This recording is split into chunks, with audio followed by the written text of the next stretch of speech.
Good evening, and if you're just tuning in, you are listening live to the Angel Rock and UFO Paranormal Radio Network, otherwise known as United Public Radio Network, or just UPRN, and I am your host. I'm Lorilei Potvin.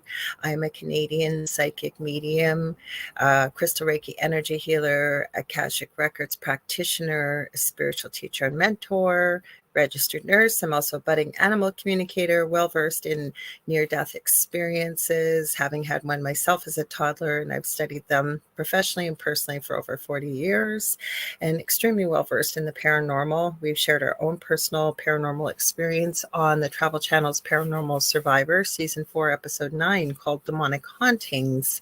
So welcome. I'm also the co-host of a second show here on UPRN called The Thing at the Foot of the Bed on Thursdays from 7 to 9 p.m. Eastern Standard Time with my good friend and amazing co-host, David Hansel. So I hope you'll join us for that. So just a few housekeeping things this evening. We're going to have an interesting show tonight. One of our audience members we usually have, was coming on for a guest spot tonight, but he does have to work. So he said he was going to be a few minutes late. He may have to pop in and out with clients. That's Howie Odell, but I will get to him in just a minute. I have a few housekeeping things. Hi, Z Sun Dragon or Kevin. So first of all, if you like what you see, please like, share, and subscribe. This network's been around for over 25 years. We have multiple live shows streaming daily. I'm going to get to you, Kathy. I was going to say hi. I'll say hi quickly, but I want to read what you wrote. That's pretty cool. So we're streaming multiple live shows daily, 7 days a week. And when we're not, the archive servers randomly picking a show from over the last 25 years. And there's something for everybody. So we are on 24 hours a day. So you can always find something interesting to watch or listen to, depending on what platform you use. 80% of our audience is audio only. So if you guys would like to join in the conversation and be part of the discussion, if you've been to my show before, you know both of my shows are very audience participative. I love to have you guys be part of the show. So where you need to go to do that, you can head over to UFO and United Public Radio on Facebook and YouTube. You can also go to my YouTube channel, which is The Angel Rock with Lorilei Potvin.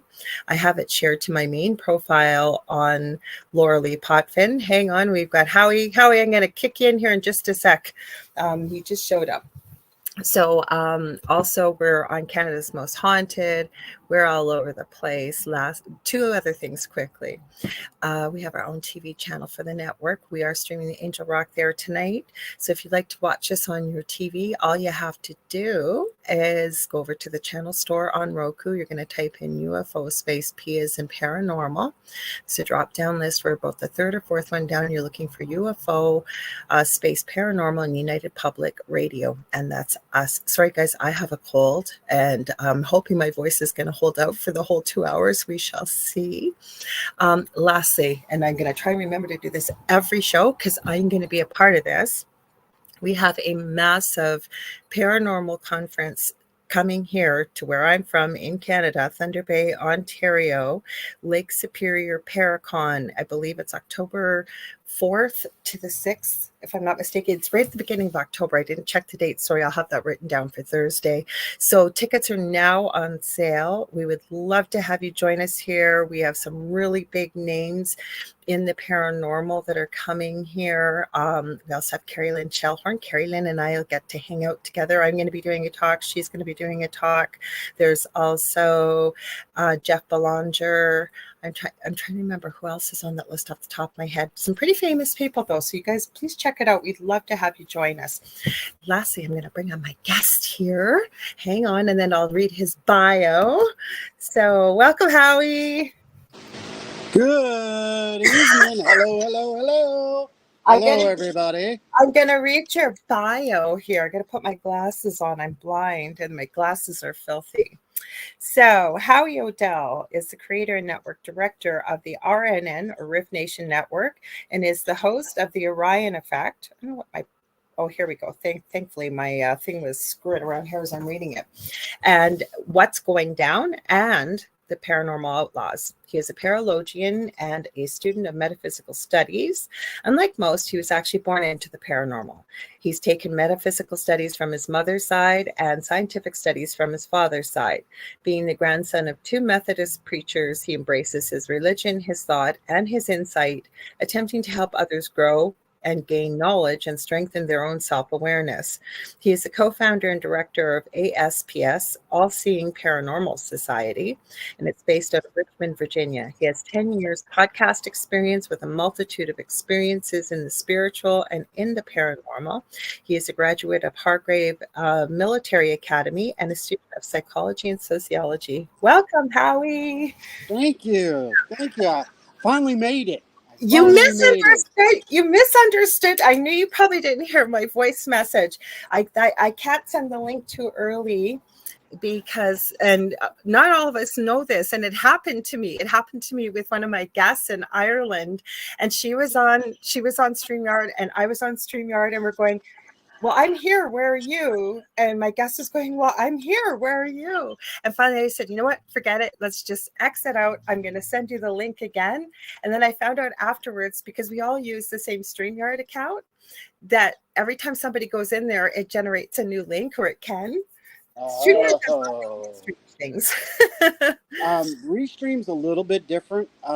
We per show, once it's created, hey girl, once the episode's created, that link is to that episode, and I can send that link out anytime. But I've dealt with StreamYard before with course Ryan, and every time I have a problem when I'm on the phone, just like it took me 12 times, and then finally I just put it in the search bar at the bottom of my phone and went, oh, welcome to the studio. I'm like, you bastard, you know? Oh my goodness. So let me read this out here, because Carrie Lynn, thank you, because I forgot to grab the info. So Carrie Lynn and I are actually going to get to be the Treble Twins together here in Thunder Bay in October. So Carrie Lynn said, hi. Yep. October 4th to 6th. See you there. It is going to be a blast. Thank you. Shane Pittman. I thought it was, and I didn't want to say it incorrectly. Shane Pittman, Beyond the Haunting, as well as Jeff Belanger. There's many other speakers that are going to be there. Carrie Lynn will be doing Spirits and Sweets on the Sunday. It's going to be a lot of fun. There's going to be a paranormal investigation. And believe me, y'all, we got everything up here where I live in Thunder Bay. Everything you could think of within the paranormal realm, you can probably run into it somewhere in this area up here. And I'm going to give Carrie Lynn a shout out, because Carrie Lynn has an amazing show. Besides being a very good friend, she has an amazing show called Spirit Switchboard here on UPRN on Fridays from 6 to 8 p.m. Eastern Standard Time. She always has amazing guests. She's got an amazing audience. And of course, she's an amazing host. And she says, I can't wait to see you in person, Lorilei. We are going to cause trouble in a good way. LOL. So I'm just going to say hi to everybody. Howie, hang on. Then we'll get jumping. And Howie's at work. I already told everybody he is. And we're going to make this work tonight. I said, because I remembered you were at work, Howie. So I said hi. What you got to do, girl. That's right. So I said hi to Kevin, or Z-Sun Dragon. I love it. Kathy Hanley Little wrote. She goes, howdy, hola, slante, and a wave. I am totally energized. We've got Julie Evans here saying evening. We've got Contessa Martins. Hello. I'm not sure who Kevin says. Z-Sun Dragon. He says, I watch you on YouTube app via Rogers and chat open on my phone. I just want to make sure we didn't forget anybody. Susan Long says, hey, Howie and Lorilei. And Howie Odell says, evening all. So what's up with you? What do you want to talk about tonight, sir? Well, this could go in any direction, down any rabbit hole. Right. I know, because even if we're not having a chat, either through shows or whatever, even privately, we can have these kind of chats. But maybe I'll ask you, what if you know what I've been wanting to have a conversation with you about? And now that I've got you right in front of me, let's talk about what is your final conclusions of what you thought happened January 1st at Bayside Mall in Florida? What do you think happened there? What are your thoughts? Wow, now that's a huge rabbit hole you just went down to jump. You knew I was going down one with you. Yeah, first let me get my safety line. You know, I've taken some time. I've thought about it. I've looked at many other cases. There was two other cases that have happened prior to that in the same area location. Yep. Okay. What Mhm. I find interesting is a few things which I had relayed to you and Dave on your own show that I'm going to do now. Mhm. First, where were the um, first responders? Agreed, because Kathy Henley Little is from that area and she's added some feedback to this before. So, where were the first responders? If this was in truly a bang bang situation, because you have to be careful with the GUN word on YouTube, where were the first responders? I agree. That was my major concern. Mhm. Then I went looking a little deeper. Okay. Okay. So I went looking for this quote unquote creature. Where? Excuse me. Yeah, I personally did not see anything that was really out of the ordinary per se.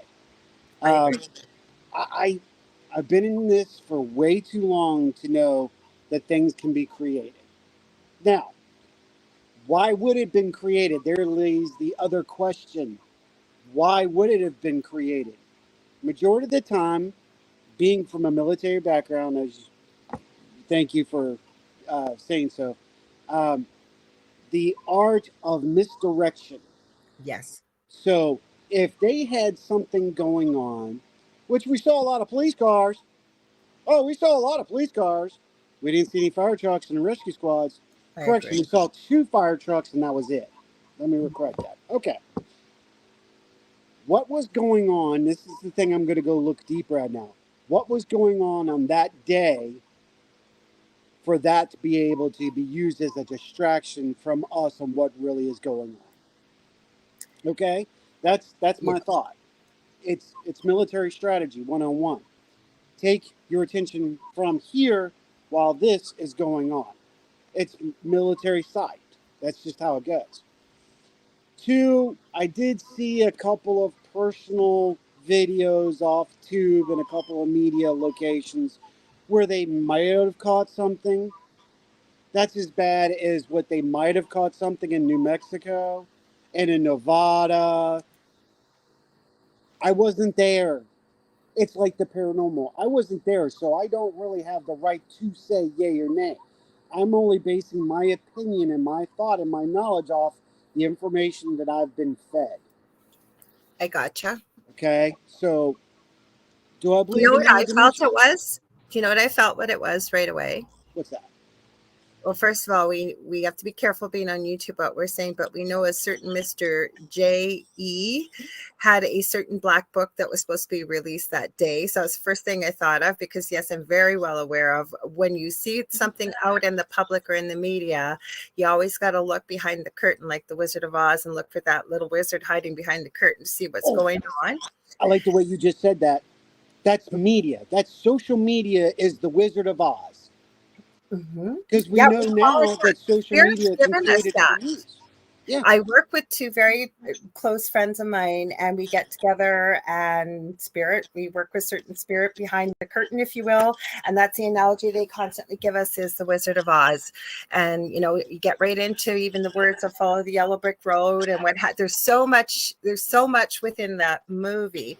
But the first thing that popped into my mind, and I'm really leaning into it, is holograms. Holograms and AI. Yes. Mm-hmm. Now I'm gonna say this, and I'm gonna get some haters for it, but I want you to respectfully hate me. Does that make sense? I'll Let me never. say that again. I would never. Respectfully hate me. I would never hate you. Not you. I'm talking about who anybody has heard Okay. again. Um, this is based on my opinion and experience. The war overseas, we do know that some of that was created as video to prompt the war issue. Okay? It's proven fact. It was AI created, Yeah. the combat, etc. So let's take that into our great world of the United States. What makes it any different? Fake Mm-hmm. news. Okay? AI created a situation.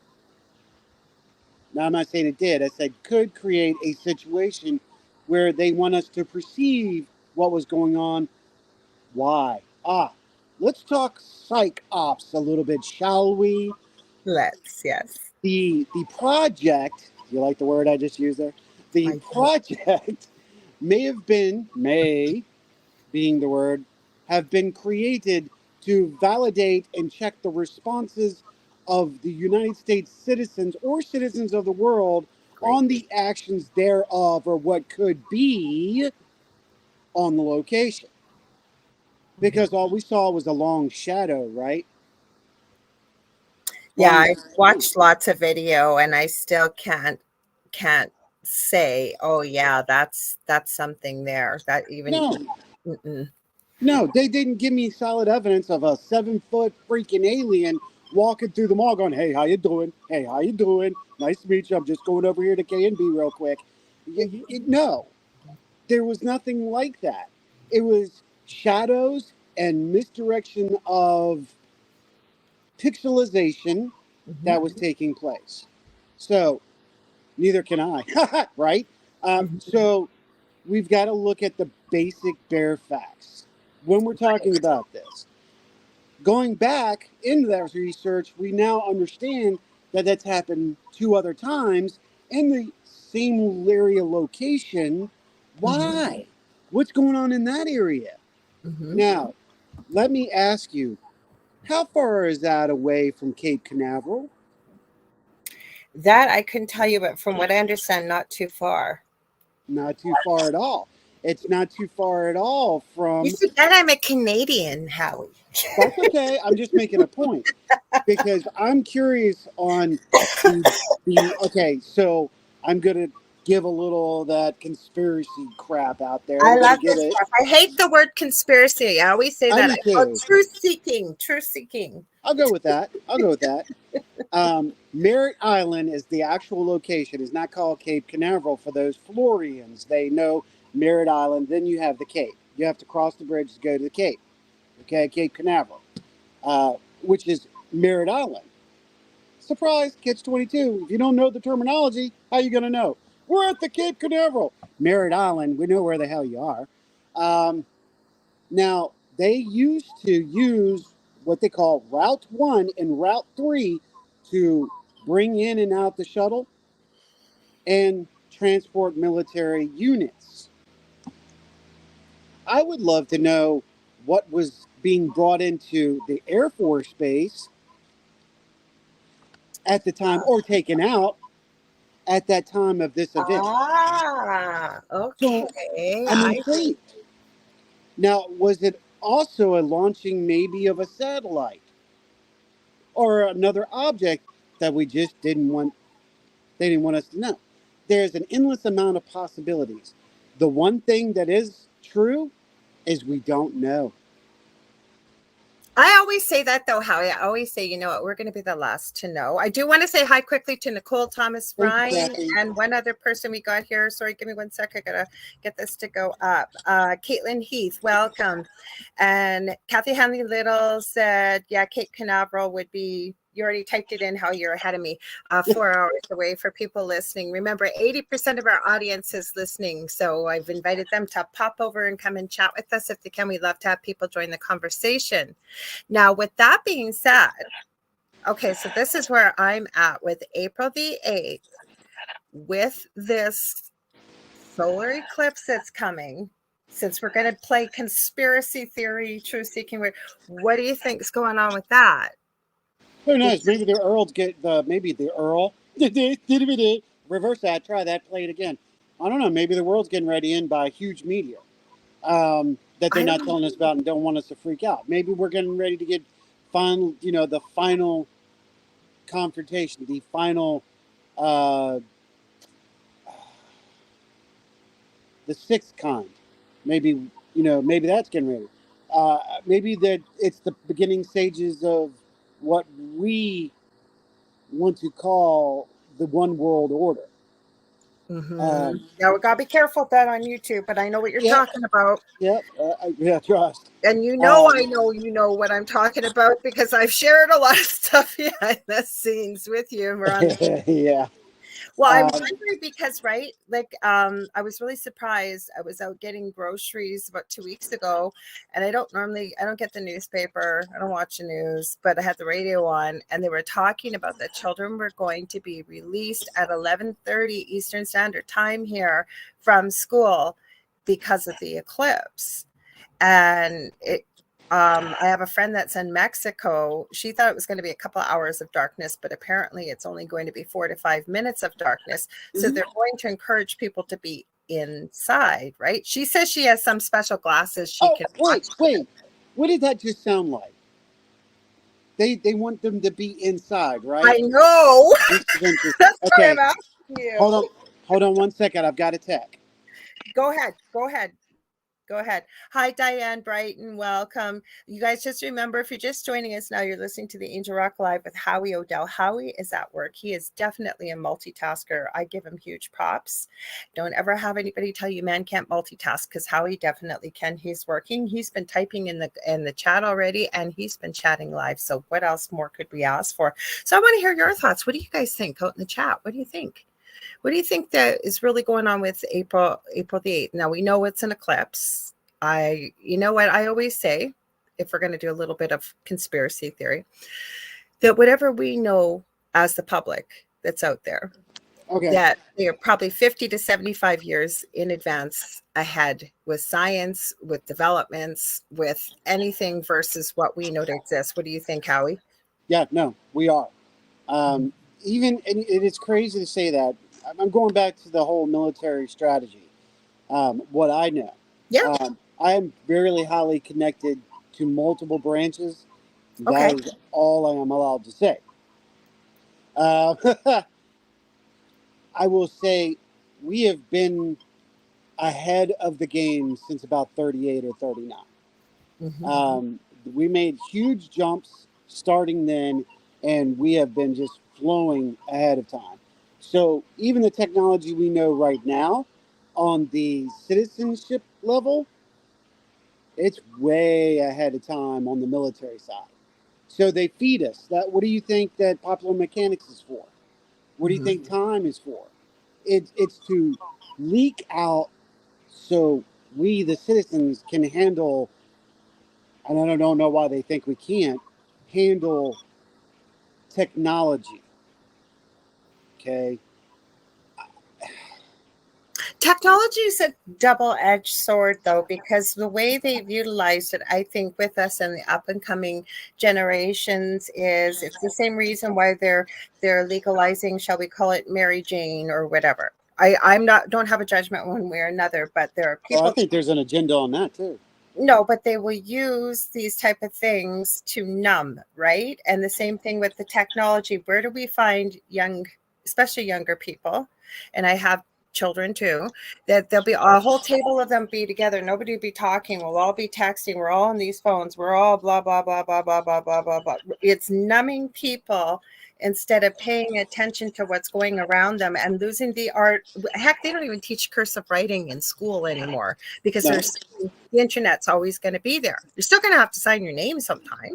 So have they created this new mathematical division just to confuse us, to confuse the generation? It's interesting that you say that. Oh, I'm reading Carrie Lynn's comment. Let's put this here. She says, "You said that out loud. Now we will be out of toilet paper and bottled water in the grocery stores again." Right. I've never. Okay, there's two schools of thought. I've had to learn how to be proficient at some math, being a nurse. When I worked in the NICU, the way we checked microdoses with it, like a half a pound infant, was 2 or 3 nurses would all have the calculation, and then we'd all compare it and make sure that it was the same. And if it wasn't, like we quadruple checked. Okay, we didn't have pharmacy preparing things, but I've never liked math. But the beauty in math is numbers don't lie. No. Numbers Right? do not lie. They're absolutes. Now, here's the thing. They want us to break these addition and subtraction down. Okay. First of all, why? Have we lost the power to subtract and to add, that we have to break that down to get a conclusion? Nope. When did we lose this? Now, I understand they're preparing the younger generation for other classes, different, higher algebra, higher calculus. I get And that. physics and Yeah. But really, it's kind of dumbing it down. Now, you said something about, you know, them wanting to make us numb. Well, Bill Gates said it best, and yet I know we're not going to say anything more about that name, just like Fluxboy. Not going to go with mollusk. However, he did state that they want us fat in front of a computer, and we don't have to do anything, that the do you know government will what it take care brings of to us. mind? You know what it Mm, brings to mind? That movie Wall-E from Disney. yes. That's every time I hear that, I just see that scene from Wall-E where everybody was so overweight they couldn't they didn't weren't even used to having gravity. They couldn't even stand up. Mhm. They make it as human chickens? I don't know. I don't know. I mean, again, we don't know, but what do we do to chickens? What do we do to turkeys? We give them protein and shoot them up with steroids and puff them up and get more fat off of them. I was thinking about the bugs because that's definitely coming with the crickets and the mealworms. And heck, I know up here in Canada, there was a big uproar because it was the middle school, one of the classes, grade 7 and 8, and they had somebody come in, and this was in a couple places, and they brought the kids all these dried crickets, but with potato chip flavors like salt and vinegar and Cool Ranch, and we're trying to make it seem like it was so cool and so amazing. And then, as we know, and I'll tell you, unless you've read labels, I read labels because of food allergies in our family.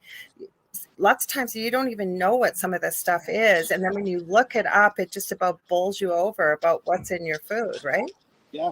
Okay, first instance, you want to know when that first broke? This is going to be really fun because my sister was working for the company at the time. Mm-hmm. So, do you know about the restaurant Shoney's? What's it called? Shoney's Oh, or I've heard of it. Yeah. Sure. Roy's Big Burger, whatever. Big Bob's Big Burger. They're all the same. All right. Well, it got leaked out in 78 and 79. They were bringing the meat over from overseas. Well, Okay. they needed to keep that meat fresh, right? What did they do? There was worms in the meat to keep it. Yeah, I know. So that broke. And everybody's like, what? Yeah, you've been eating worm burgers. Well, the next big thing is rat burgers. There's a lot of people that are, looking at that.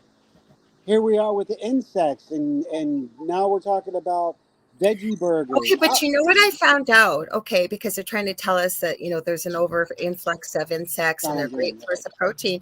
They forgot to mention that over 70% of the human population they have found out is allergic to, I don't remember the name of it, but when they grind the bugs up, bugs are not clean. They trod through their own feces and what have you.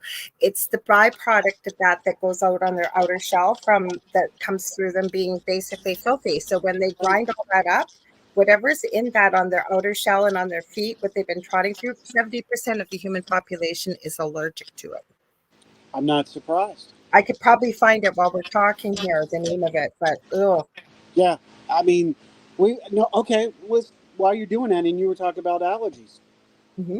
What in the hell You happened gotta with be this? careful with the word if you're gonna say what you're gonna say. We gotta be real careful. Okay, when did we become allergenetically disposable to a little item that looks like a jelly bean? I know. Well, it's not the food, but the cause of what it could very well be. We have to be careful with that Yeah, starts with yeah. That's why I didn't say it. jabby thingy. But Mm-hmm. but the funny part to me is back in the 70s and earlier, you hardly ever heard of this. I know. In the 80s, then it became prominent. Is it because the food we were intaking and the liquid we were drinking? I also think there's another component that we can't exactly talk about on this platform without, and I don't want us to get a strike, but let's just say, even when we look into autism, we could look into all kinds of things, right? I think it's a whole, if you will, stew. Mystic stew is not really a mystic stew when you dig, but let's just say that it's affecting all aspects of us as human beings when it comes to what we ingest, what we breathe, what may be put into us in certain ways, that what's in our skies. Like, I could go on and on and on, but Mhm. it's definitely not healthy. And we are seeing increasing and increasing and increasing evidence of this happening. Yes. Of gaseous forms, which I can go back to 1982 when the creeks and freshwater supplies started getting Mhm. nitrogen based and carbon Yeah. based algae in the water. That's when I started noticing it, and I was a kid. I was a kid! And I'm going, why is there green fungus in the water when we went crawdad fishing? Okay, Mhm. crawfed, crayfish, freshwater lobster, whatever you may call them. We call them crawdads here. Right. Um, you know, it really took a note. What's really funny too is I didn't even really think about all the stuff that we were discussing and coming across. Even though I had a very unique family and my upbringing, I would have never thought they were phased. Never. I'm like, that's just a storybook thing.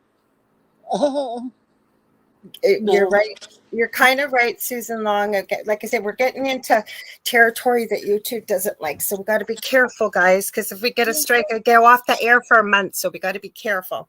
Yeah. You're That's why definitely I'm letting you guide me. See, we got in trouble for cussing. That's where we got our strike. did you? Because we put the disclaimer up. Y'all don't have a disclaimer. Well, no, because we don't use, we pretty well know, but we are on FM radio, right? We're on 105.3 and 107.7. So Free air. to worry about the FTC and stuff. Yeah. And so we have to be careful. So my rule is I just don't use that language. I may Just use it leave me. off Oh, I'm air. not worried about the language. I'm I worried about found the out what the subject. name of it is. It's Yeah. called chitin allergy. It's CHITIN, and it has to do with the ground components of insects. And they believe over 70% of the human population is allergic to this. Right. So if you're going to start putting this in people's foods, and we're talking severe allergies here. We're not talking like just, a little rash or something. So, Yeah. I'm about to gross some people out on this, I do believe, because I can tell okay. you something else that people need to know about. In majority of the fast food hamburgers and even frozen that you get at grocery stores. I'm not going to say any major brand names. Don't worry. Not you, them. Yeah. Did you know that there's a 10 to 15% human DNA in those items? Yes, I did. And Jamie Oliver over in the UK has taken a certain large organization to task, as well as over in the UK. I know that the grocery chain Tesco's, there was a huge horse meat debacle that had been discovered in what was supposed to be hamburgers, too. Yes. Yeah. So it really, I know we took a major step from where we were, but it makes you think. I'll be right back. Go ahead. So, Kathy Hanley Little, you're right. Big Brother is watching. You guys are all right about a lot of the things you're writing in here. And I had no idea what Howie and I were going to talk about tonight. Howie and I always could talk about stuff off air, on air, when I've been on his show. So I knew we'd have lots to talk about. But there is definite, it's too bad that we can't talk more about this stuff. These are the kind of things I do enjoy speaking about and hearing people's thoughts on this, because I think that the only way that we're going to really become educated about a lot of these topics is to talk to one another, right? Because different people in different parts of the world are here. We're talking about what you're experiencing. We're sharing our knowledge base with one another. And I think that that's how we learn. Same thing when something is going on in the world, two things. You want to find out what's going on in one corner of the world. If you got a friend over there, talk to them. The other thing I can tell you, especially over the last 4 years, if I wanted to know what was going on in Canada, I got more stuff sent to me from friends over in Australia, the UK, even the US than I did in Canada. And it seemed to be that way for everybody. Like friends from Australia, I'd send them stuff they'd never seen. So I guess if there's a will, there's a way around it, right? Right? I'm going to go through here and just see if there's a few things I can say in here that we can go through here. Oh yes, Carrie Lynn says, great conversation tonight, my friends. Got to run, date night with my son, off to the movies. Good night. So she's off to the movies. Have a good time. So, and it sounds like, yes, Kathy Hanley Little, Soylent Green. So I have a theory. Now, you guys don't have to agree with me in any way, shape, or form. And Joe Montaldo, who owns UPRN and gives us this wonderful space to bring all these great programs to you while we broadcast it in New Orleans, he used to call me Conspiracy Princess because he said there was only a woman that was more conspiratorial than me, and he called her Conspiracy Queen. Now, I don't think I'm a conspiracy theorist. I'm open to all manners of information, and I'm willing to change my mind. I'm open-minded. But my thoughts are that they do tell us, they have to tell us, those that are making these kind of decisions for us, they tell us. And one of the ways I think it is, I would call it predictive programming, meaning take a look at the movies that are coming out there. Like I just mentioned Wall-E, what we were talking about. Like, think about it, right? Think about what they were showing, Soylent Green. And I don't know how far down the rabbit hole we'd have to be careful with this topic, but there are people that are actually intaking Homo sapiens, we shall say. There are people that have cookbooks out there. I am absolutely abhorred by it. I am disgusted by it, but there are people that are. And like you said, Soylent Green, we could go on and on and on. Now, I think it was Nicole, you said something about something coming. I wanted to see that. Let me go back here because I thought I had seen it. Hang on. Hi, Jonathan Keyworth. I missed you. Oh, okay, here we go. I was going to build off this when Howie comes back. That Nicole, you said, I think something is going to happen. You just don't know what. And I know Howie brought this up in conversation one night in the chat. So I thought, why don't we take a look at that and we'll see what's coming. Also, what have you guys noticed around you? Anything crazy going on? You said I just saw a commercial for a new movie, Civil War. Interesting, Nicole.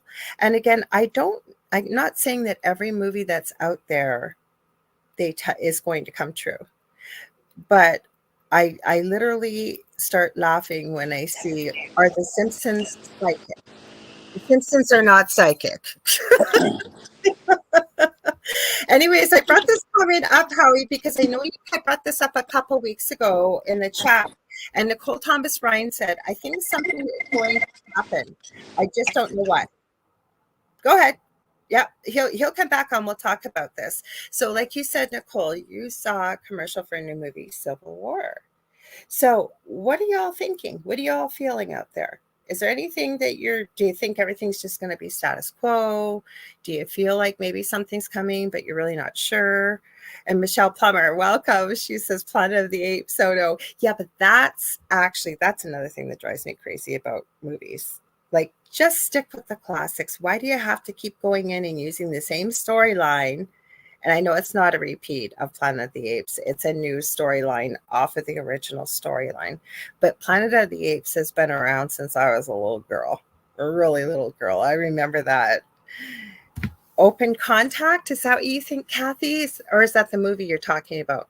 And Diane, you think Civil Unrest? And Contessa Martin says, you're making me remember the movie They Live from 1988.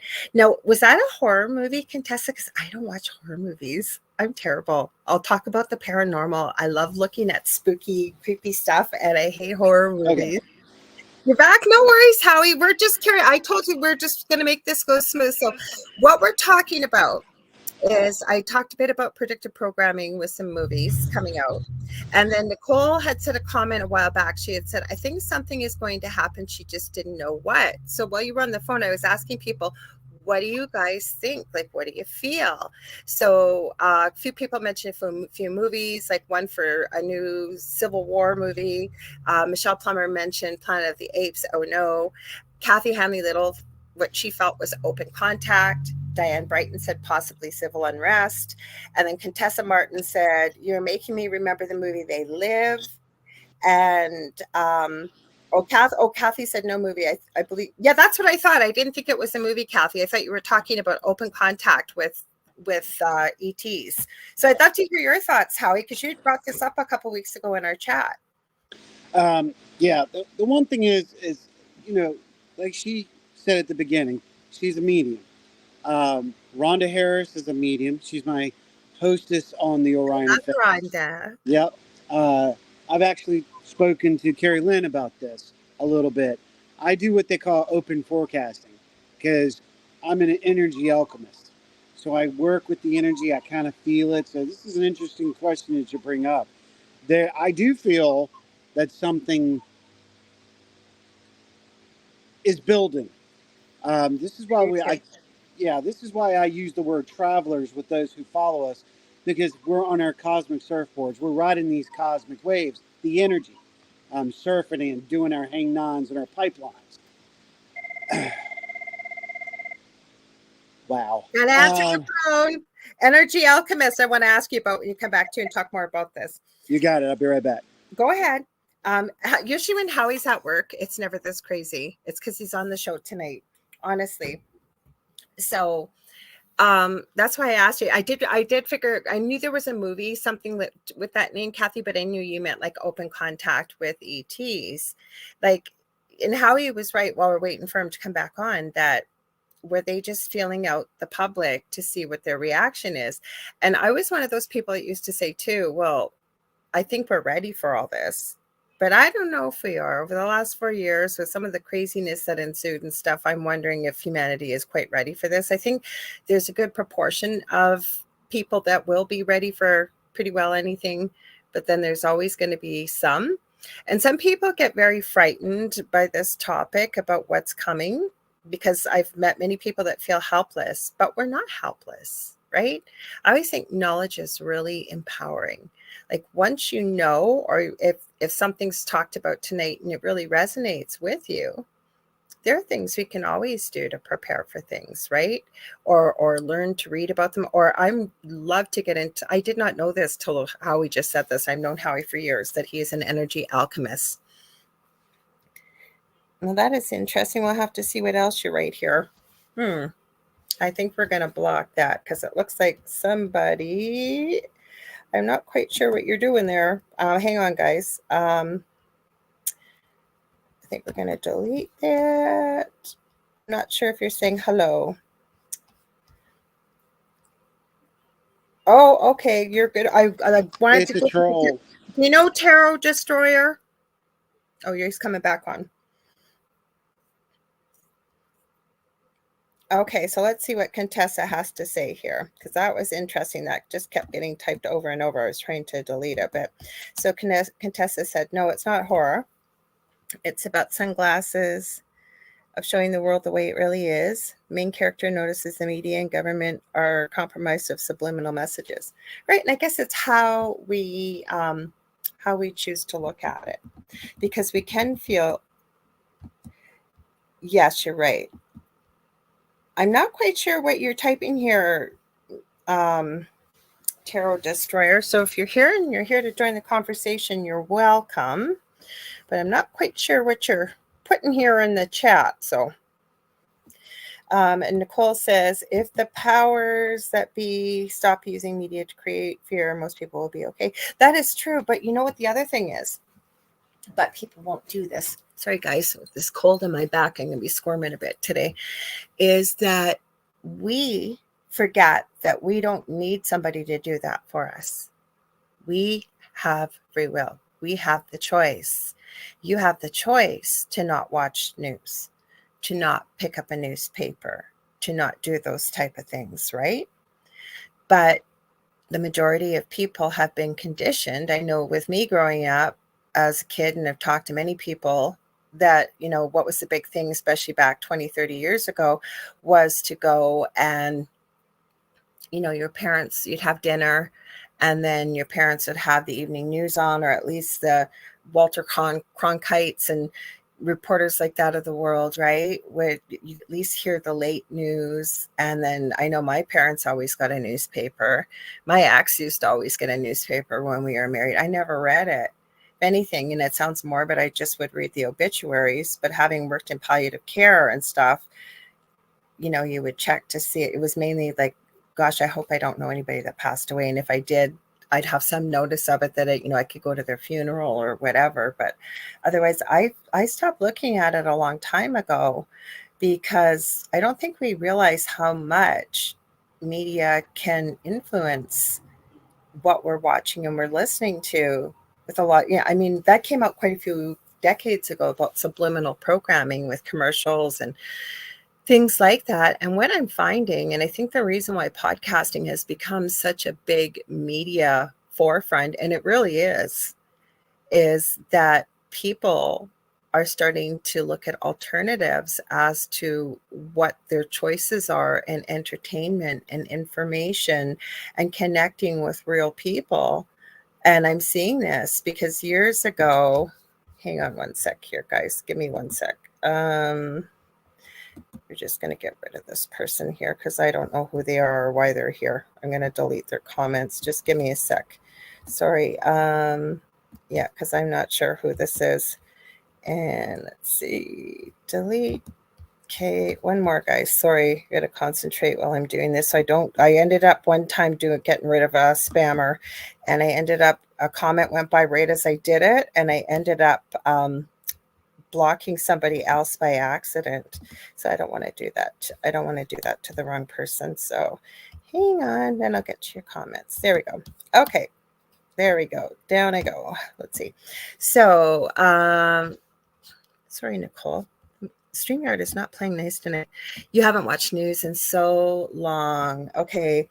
Those that are not spiritual will be very fearful of open contact. Others that are spiritual, we welcome open contact. Well, that may be so. I don't know if I could say spiritual. I think open-minded. I think open-minded and open to the fact that they're open to other alternatives rather than that we are the only living beings on this entire universe, and being open to the fact that, there's an afterlife and there's things like that, like anything that maybe wouldn't be considered the norm. So I think if I had to state that, and I'm not restating, you are open to your thoughts and the way you look at things, Kathy. I love what you contribute here, as I do what everybody does. I would say people that are open-minded, really open-minded about things. And let's see, Ruth. Hi, Ruth. If I haven't said hi yet, Ruth Kleber says, we don't have cable TV, don't read newspapers or magazines. Getting rid of those was a great decision. I know, isn't it? Not only does it save money, but it really does get rid of a lot of the stuff that is so extraneous that adds to the fear factor that you don't even realize how much fear it adds until it's no longer there. And then you realize, holy cow, I'm not missing anything. If something's that important, and so far it's worked out well over the decades that I've done this, is I know somebody will reach out to me to let me know if something really serious is about to take place. So that's just my thoughts, but I'm telling you, it really helps with the fear factor. And then Diane Brighton says, as a kid, you only read good news in the newspaper, comics, astrology, and Ann Landers. Hang on here. Do you know this tarot destroyer at all? That is a troll. I figured it was. There being a problem. I have tried to block them. They must have a couple accounts in here. So you got Keith, open-minded. And she says, I agree with you. And unfortunately, this is so sad for them. What we were talking about was Kathy Hanley Little, and she writes great comments in here. She meant people that are spiritually minded won't have such a hard time if there's any fear factor type of things or whatever coming out. And I said, I love what she's saying, but I think how I would word it is people that are open-minded, not believing we're the only people on this planet or universe and so on and so forth. Possibly I would maybe almost use the word awakening or awoken. Even that, yeah. I'll Hmm. go with a little bit of that too. Hmm. So I wanted to go back to, you were talking about being an energy alchemist. Got a little bit of feedback there, Howie. I'm not really sure why, but we do. Um, All right, because how I, about now? all the years I've known you, I had never heard you use that term before. So can you explain to people a little bit more about what that's about? Because that's what we were talking about before the phone rang. It's interesting because we just talked about this with Kim Sage on Sunday night. Um, Psychics and mediums, they use a spiritual energy, frequency, to communicate to the other side, to connect. Energy alchemists actually use energy and frequency, such as energy that's in the air, psychokinetic energy, uh, electrostatic in the air. Um, we actually we can feel it and work with it. Uh, Mm-hmm. a lot of them you will find that are very fluent in quantum, and then with that part of the science, and it is a it is more of working with the body's energy itself, kind of like a Reiki master in Well, some I do ways. Reiki and I do energy healing and I work with people's energy. And I, like my son, for example, with autism, if he has a pain, oh my goodness, this person must have 100 accounts here. Yeah, Oh, we've had that before in ours too. oh, been a major problem, major. Just spam in the chat here. I might have to go into YouTube when I get you to talk here. What was I going to say? If you could explain though, so because like I can feel it. That's what I was going to say. My son, when he has a pain, he'll say to me, "Mommy, feel it, mommy, feel it, mommy, feel it, mommy," because he knows I can feel it. So I'd love for you to explain a little bit more about that for people while I take care of this person. Yeah, absolutely. Um, Really, when it comes to get it be Reiki, or because mine is different. I still use an Asian technique, but it's not the same as Reiki. It's similar to what people will call hands on. Um, Hmm. the body is made of frequency, fluid, and electrical charges. Absolutely, yep. Okay, so is the spirit world. Everything around us. Energy cannot be created nor destroyed, but it can be manipulated. So in this, an energy alchemist actually works with that energy, what we call universal energy, to determine, feel, because you can feel time. Hmm. Here's the interest. You could feel time within the energy, because even the matter of the frequency, it's still energy. Right. So we work with that. We try to understand it. We work with people on the end too, much like Reiki, where we can do it from a distance. Not everybody can. I do not. I, Right. I I'm one that needs to be one on one with an individual. So you need to be in So, front of the person. yes, I do, And there's and I'm nothing wrong working with on that. that. I can do it distance wise myself, but it depends how we do things. Oh, Renee's happy to see you here. Yes, we could definitely. I again, mine's more Asian talk. My mentor Wu Han taught me a lot of amazing things that woke me up in the last 7 years. Mhm. And it took a little time for him to trust me. Let's put it that. Once he did, then it was like dealing with a Jedi Master. And I was just like, whoa, I never believed that this is Yeah, possible. but the force, I think, is a real thing. Oh, it is. Oh, by all means, it is. Both negative and positive, Hmm. not just positive. I want to make sure we say that. Some people don't understand that. Whoa, yeah. There's a there is a unique balance in our universe that's based off energy. And And you have to have equal amounts of both. And I think that that's what people forget, right? Because fear walks in, and then people think that, and there's evil in the world, that it's got to be completely stamped out and dissipated. But what they don't understand is we whoa, need duality. We've got to have equal parts to be balanced. let's use Star Wars for an instance. That's a good point. If I was, what is she saying? Great. Renee. Yeah, I was getting ready to say it. She knew exactly where I was heading. There are a lot of people that don't acknowledge it. but there are gray Jedis. These are the people that have to work between the positive and the negative to try to keep the balance. They're like the judge and the jury in the universe. Where there's, you got Jedi and you got Sith. Okay, you got white Jedi, you got, different colored Jedi, but in the Sith you got Sith lords of different topics and styles as well.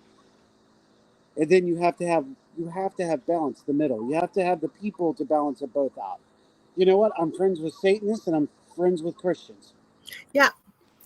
Some of the most effective people I have met, and I wouldn't have entertained this years ago, Howie, but I do now, are people that work with getting rid of, say, really negative, troublesome poltergeist type spirits and stuff. The most effective people I have worked with are those that work with not only the positive, but they also can work with the negative. They walk in the middle between the both, and they can utilize both.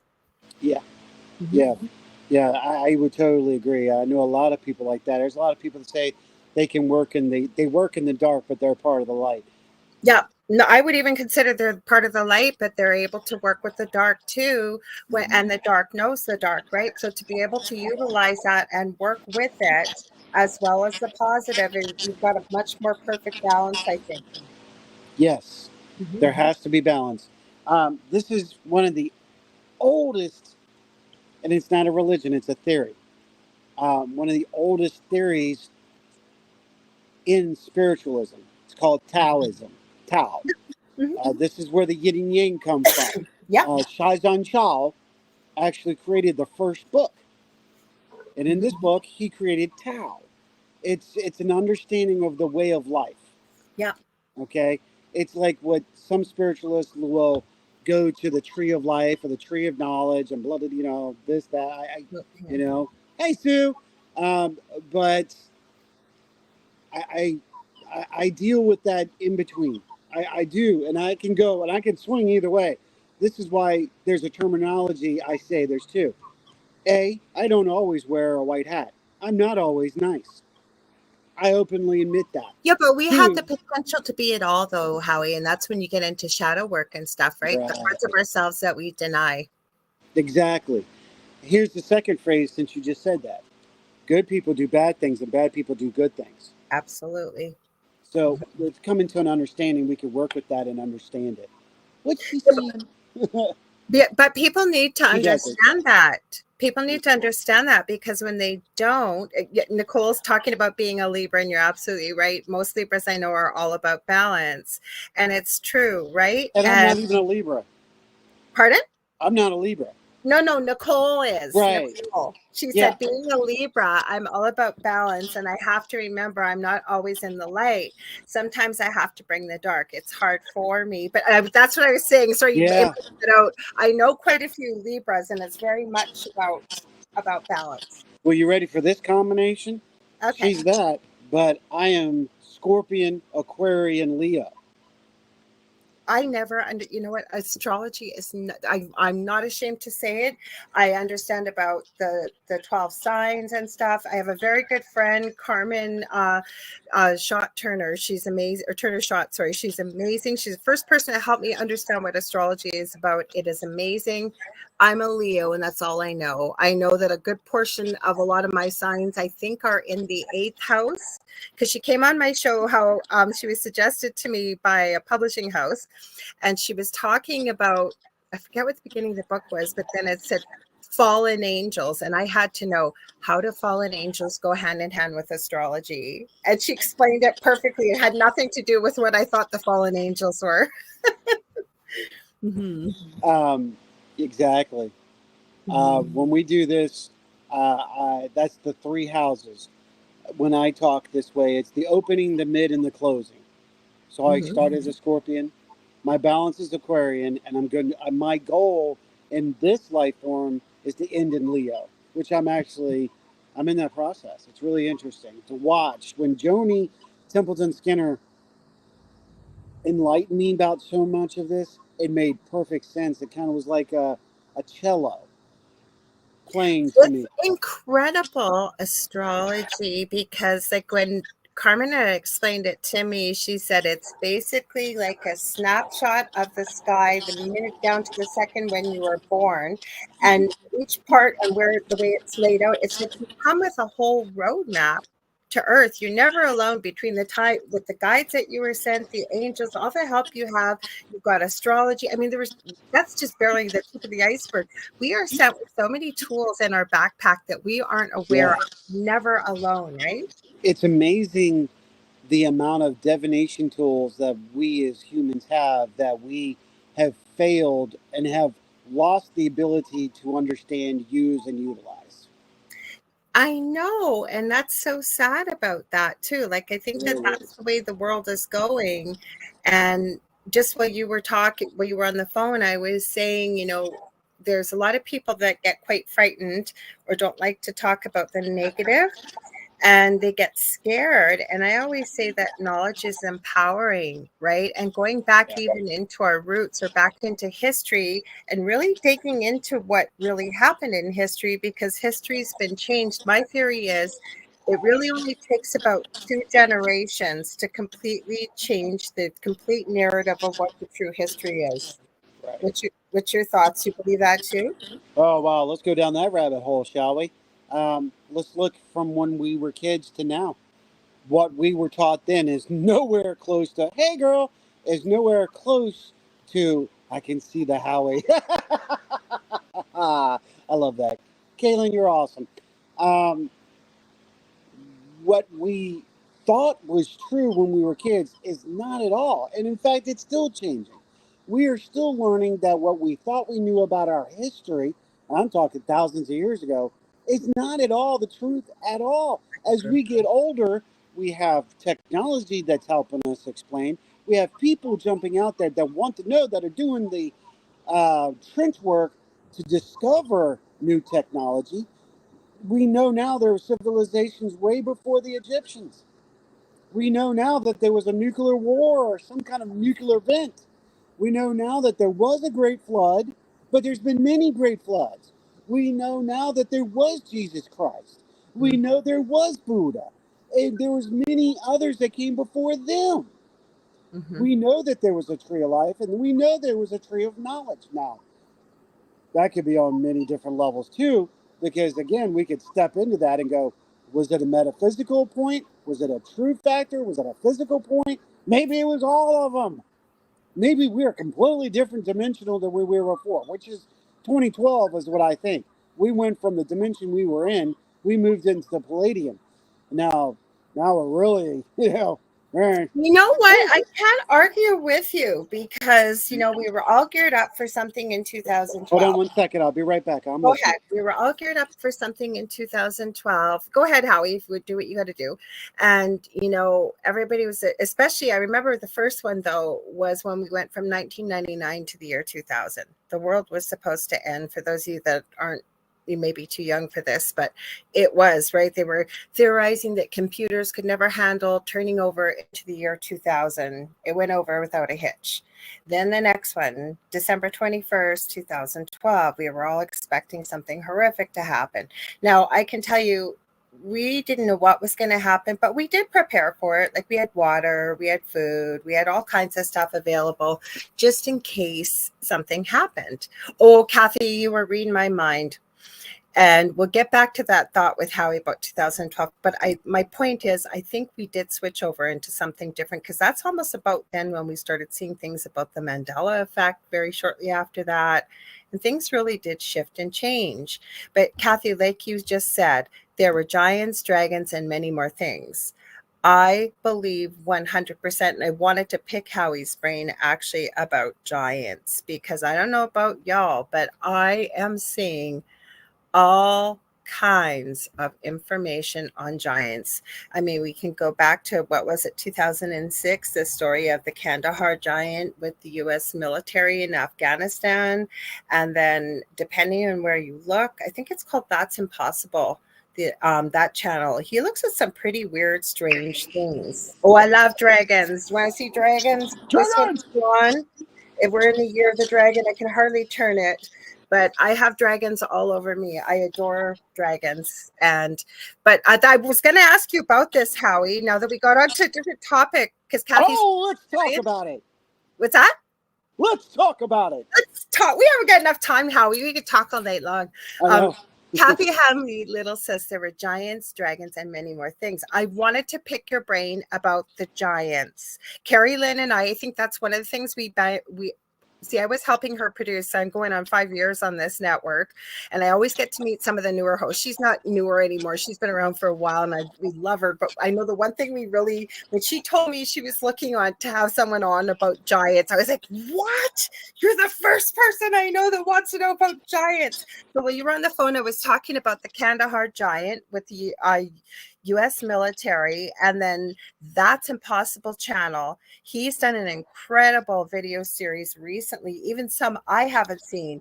What do you think about all that? Because I think whatever we still talk about today, there had to be some semblance of reality to it for it to still be talked about today. Welcome to my world. Alrighty then, shall we begin? Class is open. Notebooks ready. Let's do this. Yes. Okay. Now, you said that I was a paralogian at the beginning. Okay, that is not the religion. That is my practice. It's paralogian's like a theologian, but it's a paralogian in the paranormal world. Okay, I am technically what they call an Anusian. I am a follower of Enoch. Okay, you are talking about the Nephilim. When you say giants, we're talking about Nephilims. Now, was there different breeds? Yeah, different breeds, just like humans. They were larger, they were smaller. Some have been recorded. What did she say? Oh, dragon, my favorite. Oh, yeah, girl. We're talking. Oh, we ignore the dragons next. We'll talk about dragons. There's giants showing up all over the place, Howie. A lot of them have red hair. Then we've got the ones in Sardinia with the tombs that people aren't even allowed to go to anymore. Like Diane says, Ireland, they've got tons. The giants, the causeway. What's going on? There's pictures of Nephilim all the way back in the early 1900s. There was, you ready for this? Did you know? God, this is so awesome. I get to talk about it. Woo! All right, let's talk about it. Let's talk about the Titanic. There was a gentleman who lived in Florida. And this gentleman sold onions. Okay. One day, 3 fellows broke into his house and took everything. Took his livelihood, all of his money and everything. He was lost. He was homeless. He had nowhere to go. Then he went and found work as a boiler operator on the Titanic. Now, why am I bringing this up? Because this man was the man who, good Lord, did I just lose it? I did. Hold on. What's the green ogre? Come on. Shrek. Thank you. Okay. I think about it for a second. This man is who they base Shrek off of. Oh. He was huge. Now, the ironic part to this entire story, his life was much like they depicted. And he went down as an unknown hero of Titanic. Oh, I did not know this. Because he was a boilermaker down in the bottom of the Titanic, but he saved a lot of lives, on the Titanic by ripping doors open and pushing them open because he was so big. He was such a large man.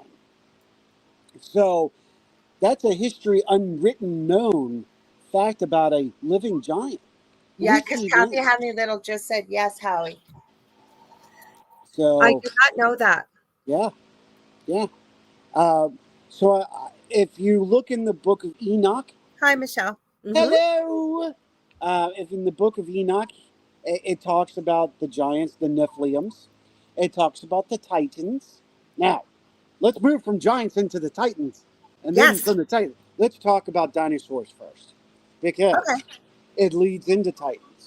Dinosaurs weren't talked about, though, before, was it the 1920s? There's no such word as that. It was, that's what I'm positive about that. Dragons. Aha. Okay. Now, In the Middle Ages and pre-existing, we have these images all over the world of dragons. Here's my point where I'm leading to this. In my opinion and what I feel, I think even into the Middle Ages, there still were dinosaurs. They were flying like pterosaurs. They were Howie, there's T-Rexes. still video clips. It looks like little tiny baby raptors running around I've seen here, like Yes. in this day and age. Well, that's because, oh, okay, that's another rabbit hole. See, we could talk all night because what's happening is dimensions are interlocking. Here's where I come into Okay. play. That is something what's going to happen in April. There is mixing of dimensions and crossing over. Don't you find it strange that we're seeing unusual creatures? I was just having a conversation with Sarah. Okay, hold on. We got to stop. I got to continue. All right, let me get this, then we'll go back to that. Ah, love it. So, in the documents of what we've seen in Asian culture, Siberian culture, Middle Eastern, in the medieval ages of Germany and Spain and England, we've depictions of all these different types of dragons. In my opinion, what they were witnessing were existing dinosaurs that had still survived, and we killed them off. Okay. So that's how I feel. I think a lot of the depiction area of dragons. Now, was it also dragons? Yeah, there's actually uh, documentation of real dragons as well, by definition, because a European dragon and an Asian dragon look nothing alike.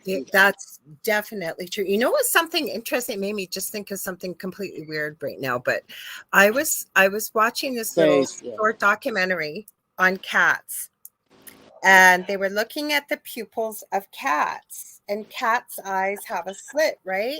And they said, so if they're really related to big cats, and they showed the eyes of lions, of cheetahs, of all of them have round pupils. All of a sudden, it started making me think the only thing I know that has a slit pupil is a reptile. Exactly. Now let's go back to Egypt, and why did the dogs look different? Mm-hmm. Okay, Yeah. very well. It's a very good observation, and it's something I've taken notice too. There is a possibility that certain reptiles mutated into the feline, what we know as cats. I agree with you 100%. I don't know what happened to that breed of Egyptian dog. However, maybe we do. Maybe we have, and we just didn't realize it. Very interesting what I'm getting ready to say. Remember the continent split. We had, Right. right? Yeah. Here's interesting.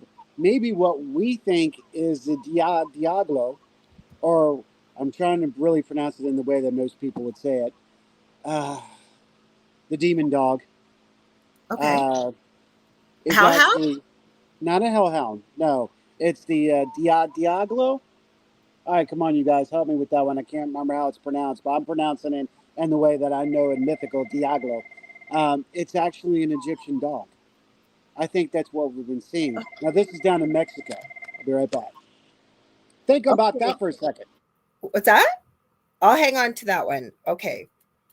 That's so funny, Phoenix, that you talk about Lyra. I feel a very strong pull to Lyrian. Yeah, Renee, that's what I was wondering if it was a chupacabras. Is that what he's talking about? Do you think that chupacabras? We'll have to leave that up there because I was going to say that. And then I thought he's talking about El Diablo, though. Because the other thing I've been thinking about is I do know that there was a species of. So Renee said chupacabra. Is that what you were thinking? Yes, thank you. I was Now, gonna say that, but you kept saying El Diablo, so I thought you were the Diablo. It's a different name oh, altogether. okay. So chupacabra. So you think chupacabras could be that? I think it's very possible it's an Egyptian dog. Okay, but we did apparently eons ago before Christ have a race of dog people, right? So, because I That's keep what we thinking, where the understand. heck are the dog men coming from? Like, where they just seem to appear. Everything's appearing. Think in the last 10 years. I was just thinking since 2012, like when you first brought that up from the last phone call, we got the Mandela effect, and then all these creatures that we'd never heard of before, all of a sudden are coming through. Butterfly. Butterfly effect. I think it's actually taking its place right now. So do you think then in April the 8th, when we get to this, that there's going to be like a meshing of the dimensions? Is that what you think? Or almost like a jigsaw puzzle fitting one piece into another from another dimension? Or what's your thoughts? Dimensional crossing. We're entering and crossing into another dimension, possibly, or multiple dimensions. Multiple. So the multiple possibilities. You have to remember that.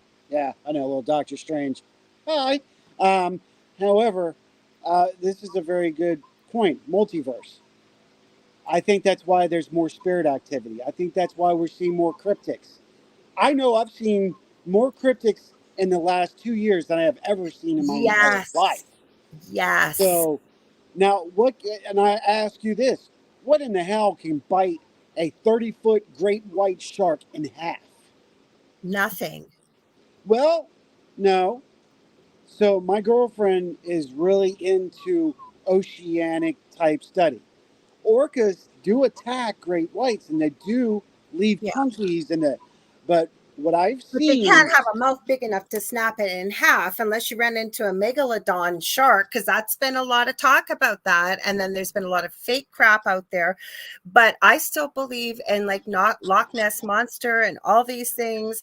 And I don't care. These things, if they've lived thousands and thousands and thousands of years, they're one heck of a lot more smarter than men. well, They, you know what?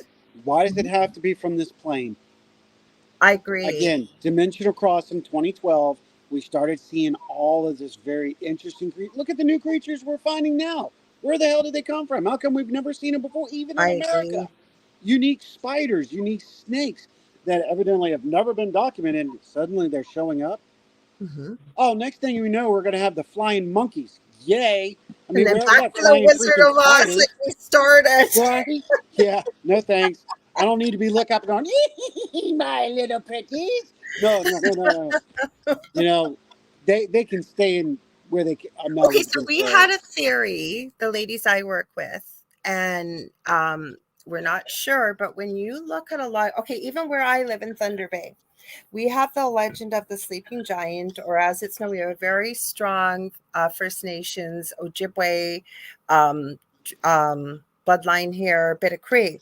And then we have Kakabeka Falls, and they're intertwined. There's legend with it. But the reason I bring this up is one of the world's largest untouched silver mines is here, and it supposedly is guarded by this mountain called the Sleeping Giant, or the legend, depending on the wording, Nanabiju or Gijigumi. Okay, and any man that tries to touch that silver mine dies, and they have. There's documented. Nobody has been able to go in and touch it, but it looks like a perfect sleeping giant. But as we look around the world, there are more and more mountainous structures we are seeing with these ginormous male humanoid and animal forms. Like, we've even been wondering, is there something they're trying to do to wake them? Like, was that something that's laying down? Like, is there was Ah, waking the Titans. see, oh, I Full knew we could talk circle. to you about this without sounding crazy, because other people look at you like, well, have you lost your mind? The interesting part is, why would someone want to wake up the Titans? I would say the only reason the Titans would be to be woken up is because A, we as humans become selfish, egotistical twits. Two, something is on its way that we humans can't handle. So in that case, the greater source is going to awaken the Titans. Mm-hmm. And it's funny how we have this movie coming out about Godzilla and King Kong again. Yeah, interesting. Hold on, I got a tech. I'll be right back. Go ahead. Go ahead. So, Kathy Hanley Little, you said dire wolves in Alaska. That's so cool you're talking about that, because have you guys not noticed this? And maybe it's because it's TikTok, but I am noticing more and more people that are having wolf dogs. Like, they're illegal here in where I live, anyways, in big parts of Canada. But I'm noticing a lot of people having wolf dogs. And now you're talking to, you said Kathy Hanley Little, all over Sedona. Um, are you talking about the mountainous structures?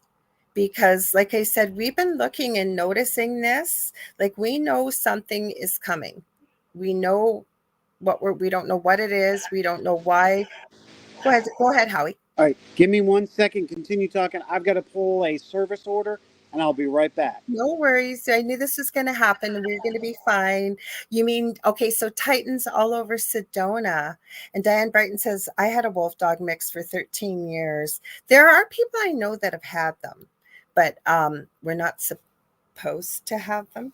But these people, I was just watching, I wasn't looking for it. I was getting ready and messaging Howie, and it came up on TikTok, and it was they just had a whole bunch of wolf puppies, and the mom was 70% wolf. Hi, Kasan, welcome. From what I understand, they're very awesome, very smart, can be very destructive too if they're not. They got a heck of a lot more energy than most dogs do. So, and their dogs are smart. Wolf dogs are way more smart, as I'm sure you could say, Diane, yourself, having had one. Now, the Titans, so getting back to the Titans, and then we got to bring in dragons, because I don't know if you guys have taken a look, but when you look out there, people are, don't get me wrong, we got to have a healthy doses of skepticism with no matter what we do, because with AI and deep fakes and stuff, anything can be faked. But what seems, there's being more and more things being caught on camera with giants. I have seen video clip footage of people supposedly catching dragons. And I'm talking about before AI became a big thing.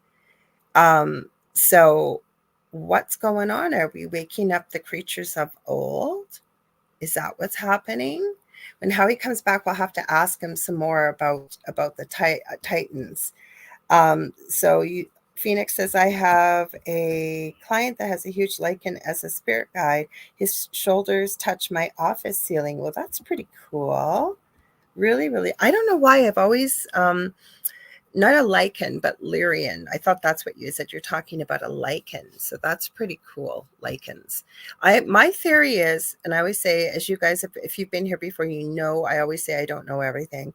But if something still exists today and we're still talking about it from the days of old, go ahead, Howie. Don't lose that subject, because I want to talk about the dark children and the wolf children and why they were actually represented. So I will be right back, as I can tell you about that too.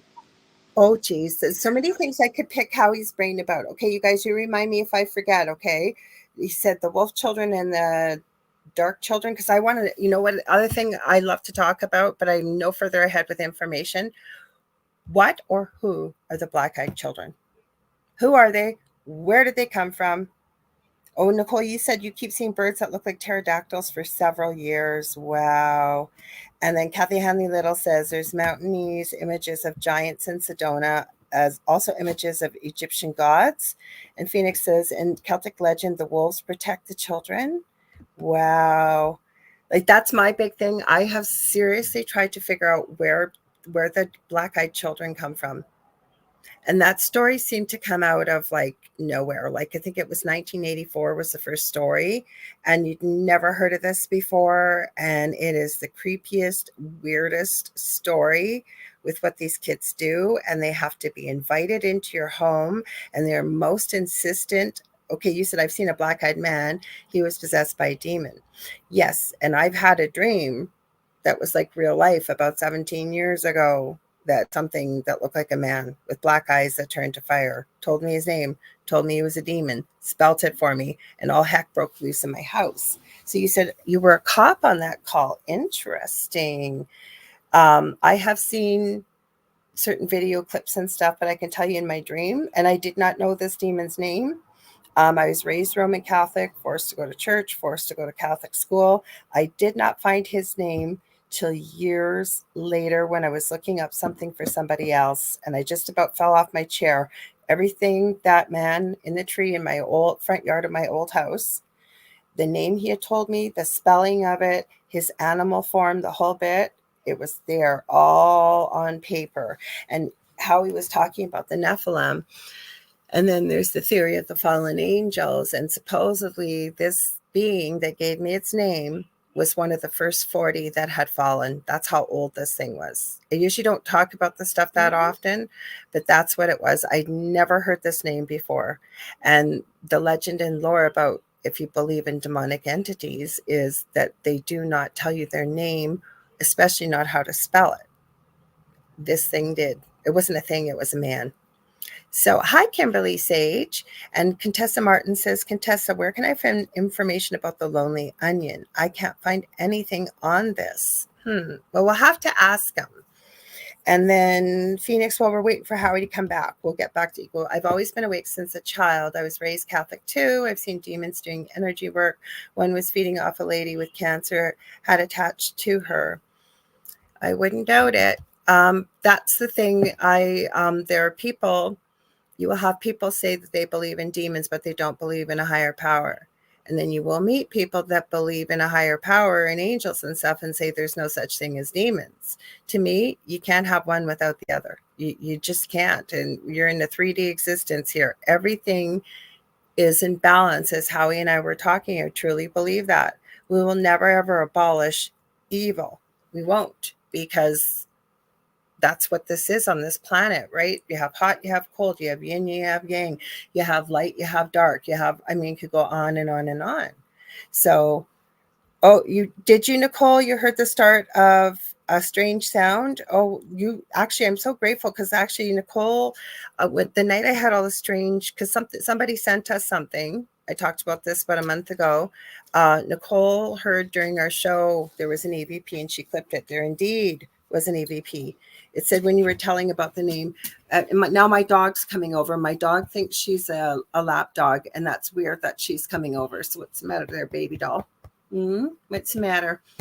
So your animals, whenever I work with people with the paranormal, I always ask them, do you have small children or animals? And if you have one or other or both, I ask them, what are they doing? What do you do? How are they acting? What are they telling you? What are they showing you? What is their behavior? You know what, honey, this isn't a time to cuddle. I know you'd love to cuddle, but can you get down, please? Thank you, love. Thank you. Down you go. My dog decided she was going to cuddle with and come and see. Well, she usually comes to say hello every show. My dog was raised as a puppy with small dogs, so she thinks she's still about the same size. Okay, don't get your foot tangled here. Get your foot. Okay, lift your foot up. There you go. Sorry, she had her foot tangled in my cord. And she knew she did. She just didn't know how to get her foot out. Well, we'll have to see, Nicole, if there was something. There probably was. My belief is that once the dark knows your name and knows who you are, they don't forget you. They don't.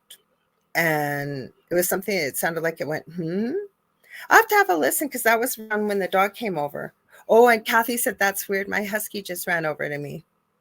Interesting. Well, we're talking about unusual things tonight. We're talking about energy. We're talking about this kind of stuff. Just remember, guys, that you know what? You have that power within you that you don't need to, they want you to be afraid. Okay, just remember that any low vibrational emotion or fear, that feeds it, right? You can't go in there all, I'm so wonderful, I'm going to kick your butt kind of attitude, but you kind of handle them the way you would handle somebody that was coming into your personal space that you didn't want in your personal space. You'd be very firm about it and very authoritative about it, and you need to leave and you need to back up and you need to back up now. And you have that authority. And there's always people out there that can help you if, God forbid, you ever had a problem. Like I say, the one thing you don't want to do is you don't want to be fearful. I think Howie's just about back here. Well, we still got about 20 minutes. So it always goes by so quick. Usually when Howie's working, he's not as busy. It's because everybody must have known Howie was going to be on a show tonight. So yeah, that is weird, Kathy, that your husky ran over. My dog ran over. Interesting. So, so Contessa said, I heard the reason you can't know or spell the demon's name is because you can, yes, that's right. You can bind them to do your bidding. And I don't know how true this is. I don't know if it's so much about binding them to do your bidding, but to be able to expel them, send them back to hell if you believe in hell, and get them to leave. Yes, you definitely can. Are you back, Howie? Yeah, give me just a second. Just putting something in. Oh, yeah. I just had a light bulb, a serious light bulb, as you were talking about demons. Okay. And it has to do with the dark children. Oh, good. Oh, come on. Now They won't give you the name. That's the weird part. Okay, Phoenix, he goes, I asked the name. They won't want to give it. They don't. but I don't need the name. But that's the thing, right? For this thing to willingly give me its name in that dream, and I knew nothing about the paranormal. I wasn't looking for it. It found me. Oh, Kathy says, I've always felt a connection to you since watching. Oh, Kathy, you're so sweet. I love each and every one of you. I'm so grateful for all of you. You show up every show, every week. And that's why I always invite all of our audio audience. I actually, while you're doing that, I should have done this at the top of the hour, but we get talking. So if you're just tuning in, you're listening to 105.3 and 107.7 out of the beautiful city of New Orleans to UFO Paranormal Radio or United Public Radio Network, or we just call it UPRN. And this is the Angel Rock, and I'm your host, Lorilei Potvin. And we have Howie Odell of the Riff Nation Network and the Orion Effect. And we are all over the map tonight talking about all kinds of super cool, awesome topics. And we've gone anywhere from energy alchemy to demons. We're just waiting for Howie. He is at work. We knew that when we booked him. But you know what? I didn't want to pre-record the show. And the reason why I will pre-record a show, but I prefer to do a live one because I've told you all this before, and I mean this from the bottom of my heart.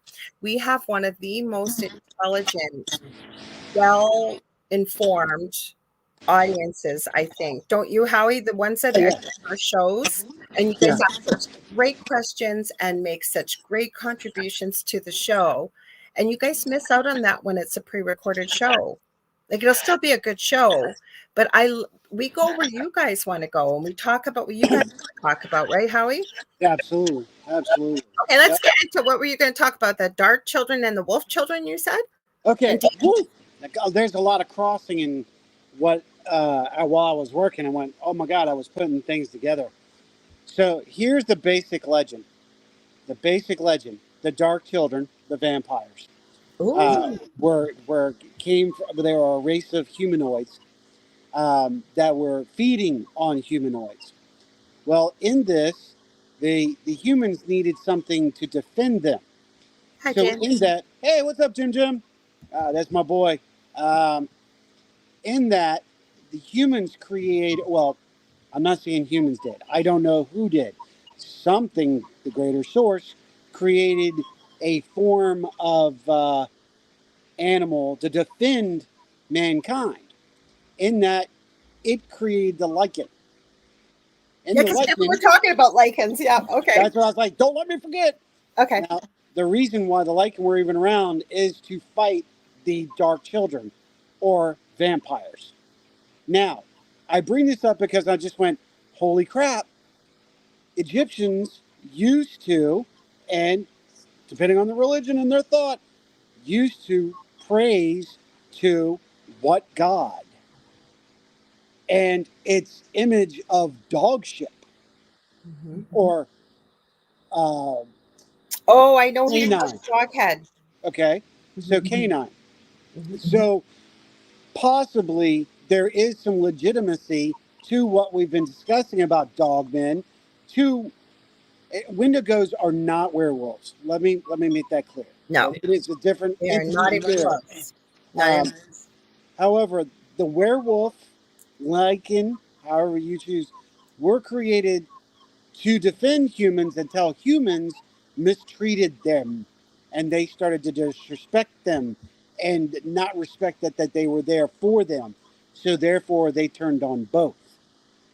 They said Anubis. Jim and Kasan said Anubis. Thank you.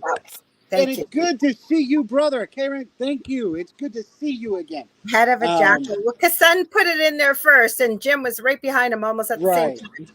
Yeah, I just didn't want to say the name, but thank you guys. But it's interesting how, again, our history and our myth, our legend, and our lore can come together, because maybe vampires are nothing but demons. Then there's always the one, I know Joe's talked about it, and I think it was Nicole that looked it up for me and sent me the name because I forgot the name of it. There's a restaurant in the French Quarter in New Orleans. Joe Montaldo, the owner of the networks, talked about that. They've got pictures of the owner over the last 150 years, and the guy still looks the same. He's just got different clothes and stuff, and he's still there, and it's well established. This restaurant is supposed to be really well known, and that's the theory, that he's a vampire. And my previous co-host, I no longer know. She still identifies. I don't ask, but she, when I first met her, identified as a vampire. Hmm. I interviewed her when we were on our previous network because her guest had canceled. We had the spookathon. Everybody was doing 3-hour stints, 84 hours straight of paranormal radio over the Halloween weekend. And I said, well, hello, you could ask me to interview you. So it's still somewhere on YouTube. And I said, what do you want to talk about? And she goes, no one's ever asked me about what it means to be a vampire and what this is and the whole bit. And it was quite intriguing to me because I always wanted to ask, but I would never do that to somebody. I always respect, if you want to tell me, you're going to tell me. I'm not going to pry. I think There they we go. live among It's us. Kathy that had the name Jacques Saint Germain. That's who it is. Gosh, yes. And thanks, Kathy. I think there is a race that lives among us, just like many other races. Like how I said that, um, and that's their culture. That's who they are. That's how they've come to be. It doesn't mean that they have to be evil. Demonic. Yeah, Not all witches are evil. true. Okay, not all Satanists are evil. And you know what? Not all Christians are good. Oh, that I can agree with. So, let's look at that. You look at those factors. I mean, look at the humanoid disfigurements. Look at these different things around different locations in the asylums. They talk about these creepers and what people see. There's so many different things. We are waking up to truth. You know what? I love what you said, though. You said that Wendigos are not lichens, nor are skinwalkers. Because I don't know about you, Howie, but this seems to be the big, huge thing right now. Every paranormal team on YouTube and everywhere going out in search of the skinwalker and what they're going to find. And those aren't the same. And I highlighted Jim Livingston's comment. He said there's a very popular folklore in the north of Dogman. They look just like lichens. Have you heard that one too? Actually, Jim and I have had many of this. He's one of my I don't know how to. He actually is runs ASPS in North Carolina. Okay. So he's a part of our team. He's from Michigan, and he and I have had many conversations. Dogmen are huge in Michigan. And so are Bigfoot. Well, Bigfoot, we got everything up here in Thunder Bay, but we're 35, 40 minutes away from the Minnesota border. And so for people in the US might not know, what Minnesota, whatever, but where we might know is Minneapolis, Minnesota for people listening. So I'm about 6.5 hours north of Minneapolis, Minnesota. So we have everything like exactly us guys up here in the north, right? We get Bigfoot, we get UFOs, we get it all. Mm-hmm. Oh, Renee said Outlaws United. Oh, Yes, ma'am. you're in. She's Hi, an outlaw. Wolf Treasures and Be Death. right back. Oh, yeah, Nicole, you're in North Carolina too. I forgot about that. You are. So when Howie comes back on, or we'll have to ask all of you that are just joining in, and welcome. We're happy to have you here. Howie's a big supporter of our network, and I always give Howie a big, huge plug. I know a lot of people do here that are hosts on the network because we got to support one another, right? What do you guys think black-eyed kids are? Like, I have been fascinated by this phenomena for years. I don't think I'm any closer to any answers about what the heck do you think these are? Because to me, what's always been really puzzling to me is that they've got black eyes, and then I've heard of them being an alien and human hybrid experimentation. But why must they always be invited in? They cannot just go enter into an establishment. They have to be invited in. Hi, Donna Barone Wallace. The soulless, Jim. So I'd love to hear your thoughts. So you think the soulless. So are you thinking they're demonic, or what are they? Because that's the part that's puzzling to me. Like, if we just looked at their appearance, right, and it's always around this, yeah, like Kevin says, they need to be invited in. Now, I've heard a little bit about the white-eyed children, not so much. It's usually black-eyed children. I've even heard of reports where the men in black seem to show up after these children have been denied entry. I have heard of stories of the few unfortunate who have actually invited these children in. And then Donna says, demonic, who knows? Vampires may exist. Why not? And Contessa Martin says, you've never heard of black-eyed kids. Oh, you got to hear the stories. You just go take a look at we're talking black-eyed kids, Howie, because I have been fascinated. And I'm asking your crew that's here and our crew, because not that there's any the whole Angel Rock crew, we'll call it that I have always been fascinated by black-eyed kids, because I've heard the theory, possibly half alien, half human experimentation. But where it puzzles me is why they have to be invited in. Now, Jim said the soulless. He thought he goes, they are in purgatory, split between demonic and dimensional. It's possible. I would say anything's possible. They very well could be dark energies, dark. They could be alien.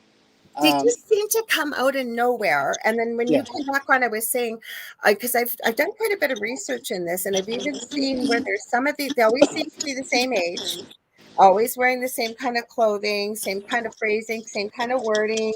People that invite them in or get close usually get very ill.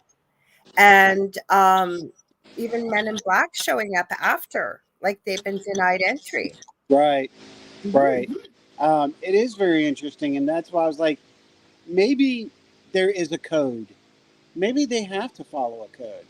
Maybe if they're not allowed in, they have to verify that to universal law. Okay, you're not accepting it. So, well, I mean, this is the other departure of what many people don't understand. It's not just black-eyed children. There's white-eyed children, and there's I just said that when you're on the phone. Yep. It's very true. There's been many documentations, but a lot of people have claimed that the white-eyed children are more on the spiritual level. You don't hear about them as much as you do. No, you don't. They have like a foggish kind of white haze over their eyes. I mean, could they be from the inner earth? We haven't even talked about that tonight. Well, remember the green kids that came up from supposedly Middle Earth? Like, you're going to have to come back on. Well, I'm coming on your show. I think it's March the 8th. But I think David's still coming. He's moving at that time. Okay. But we're coming on with you and Rhonda, I think, on this upcoming Sunday, aren't we? I'm positive it's March the 8th, I saw. Not this coming Sunday. We have Carrie Lynn this Sunday. Carrie Lynn, how dare you? I think I wrote down March the 8th. Hang on. Let me check the calendar here while we're talking anyways. No, it's the wrong date. I think I wrote the 10th. So it's not the 10th then. No. We better check that, Howie. I'll check it with you after, because I think I have it written on there. Unless I wrote the 18th maybe, but that wouldn't have been right either. I'll check it with you after. So I think it's supposed to be 17th. But okay, we'll talk. Did you have to say the 17th? I think so. I think it's the 17th. Okay, no worries. I'm flexible anyway. Sundays are a good day for me. So Jim says could also be aliens in disguise researching us. Yeah, well, that was my other point. I mean, think about it. If we're getting sick, maybe it could be radiation. But then again, it could be radiation if it's inner Earth too, right? We don't know. We don't. To me, I always think that aliens are so much more advanced than we are. Like, I always hear when I connect with something alien that it will, and we don't like to be called aliens, so I'll say extraterrestrial. But the thing is, they always say human beings or Homo sapiens are a young race. They will always say that, right? I would say we are probably the youngest race. And you know what? That takes us down another rabbit hole that we can end the show with. Okay. Shall we begin? Alrighty then. So let me ask you, what is the difference in the name God, in the name Ra, or in a little green figure or gray figure that's from space? Why does it matter where we were created from if we are all the same? That God is all the same. Does not matter. So if we were created by an alien, but wouldn't God be considered an alien if he's not from this planet? True. Knowledge is power, and power is knowledge. Hello. Why do people think the thing is, where I've said this before, is when you've had a near-death experience, I know you've talked about your experiences, and I've had one as a mother and studied it professionally and personally for over 40 years.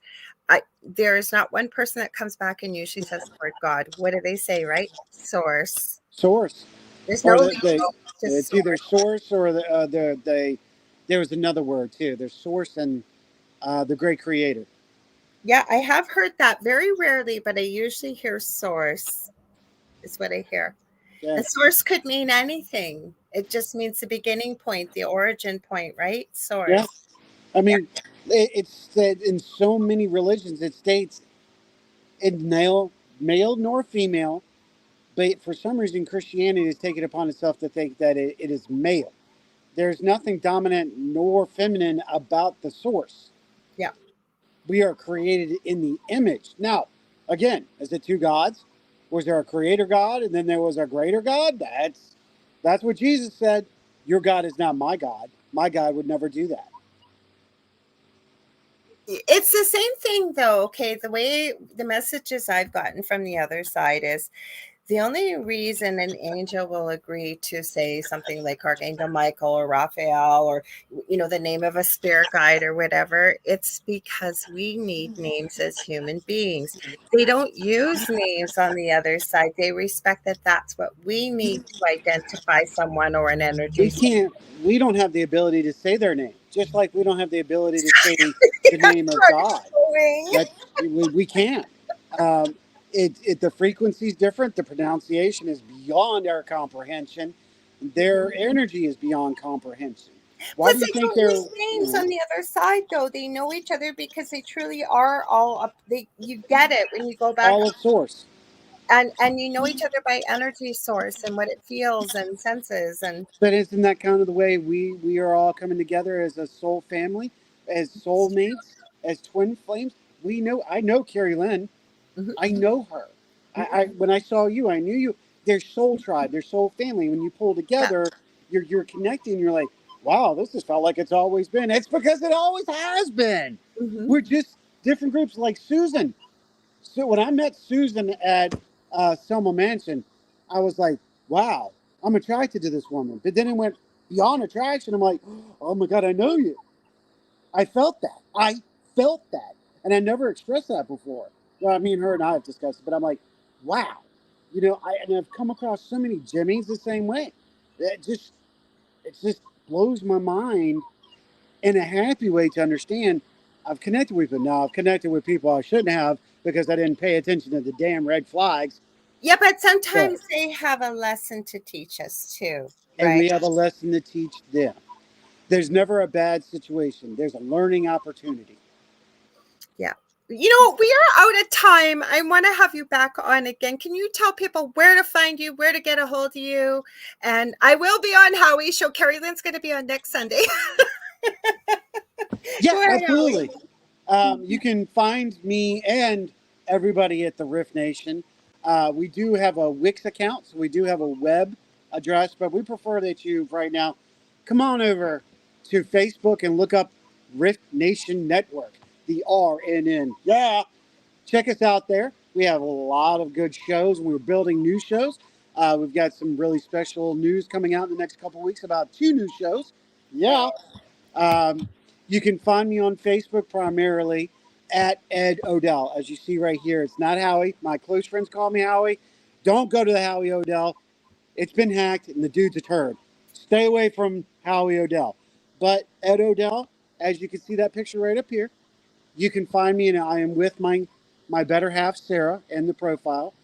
Um, you can find me also at Rift Nation Network at gmail.com. You can reach me there. Um, wow, I'm all over the place. LinkedIn, which I don't really go to my LinkedIn anymore, but you can find me there at Howie Odell. That one is Howie Odell. Um, you can actually contact me actually through the Cabin on 360 as well. They can get messages to me if you need to. Check out Cabin 360. Check out GOS, Ghost of Stanton, Virginia. Also check out Boo's Paranormal Equipment. That's our sponsors. I'm proud to have them linked with me, as I am proud to be working with UPN. Well, I'm so glad that you're here. I want to let you guys know, stay tuned if you're enjoying what you're watching and hearing. You can, you're going to hear Julian Phillips Syracuse coming up next with the Horsefly Chronicles. I'm going to be back on Thursday with David, 7 p.m. to 9 p.m. Eastern Standard Time with the thing at the foot of the bed. Don't forget, please check out Lake Superior Paracon.com. We would love to have you all come join us up here in Thunder Bay. You get to meet up with me and Carrie Lynn, and there's Shane's going to be there, and Jeff Belanger, and there's all, I think it's, I got to write this down. I'll have it written down for Thursday, I promise.